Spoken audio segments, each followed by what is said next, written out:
ఈ స్థానం మేము ఏనాటి నుంచో కంటున్న కళ.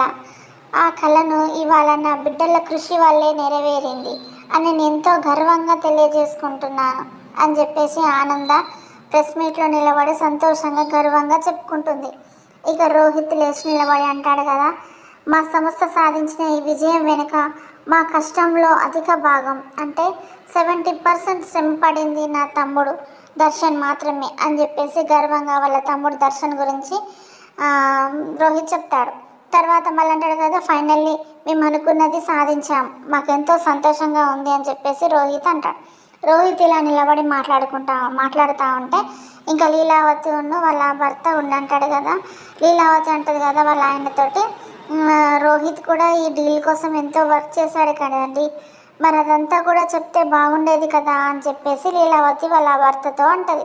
అప్పుడు వాళ్ళ భర్త ఉండంటాడు కదా, రోహిత్ దర్శన్ గురించి ఎంత గొప్పగా చెప్పాడో దర్శన్ కూడా అంతే రోహిత్ గురించి గొప్పగా చెప్తారులే, నువ్వేం వరీ కాక అని చెప్పేసి తను అంటాడు లీలావతిని. తర్వాత దర్శన్ లేచి నిలబడి మాట్లాడతాడు. దర్శన్ ఏమంటాడంటే, తనే లేకపోయి ఉంటే వాస్తవానికి ఇవాళ ఈ ప్రాజెక్టు ఉండేదే కాదు అని చెప్పేసి అంటాడు. వీళ్ళని అలా మాట్లాడుతుంటే ఇంకా లీలావతి వాళ్ళ భర్త మళ్ళీ రోహిత్ గురించే కావచ్చు అనుకొని సంతోషపడతాడు. కానీ దర్శన్ మాట్లాడేది ఏమంటాడంటే, ఆ పర్సన్ ఎవరో కాదు, మా కుటుంబ సభ్యులో ఉన్న మనిషి, ఆ మనిషి ఎవరో కాదు, వెల్కమ్ శరణ్య అని చెప్పేసి అంటాడు. ఇంకా అందరూ షాక్ అవుతారు, శరణ్య కూడా షాక్ అవుతుంది. ఇంకా అనన్య మాత్రం ఇట్లా కోపంగా ఇట్లనే చూస్తూ ఉంటుంది. మళ్ళీ దర్శన్ అంటాడు కదా, శరణ్య ఒకసారి రా ఇలా అని చెప్పేసి పిలుస్తాడు శరణ్యను.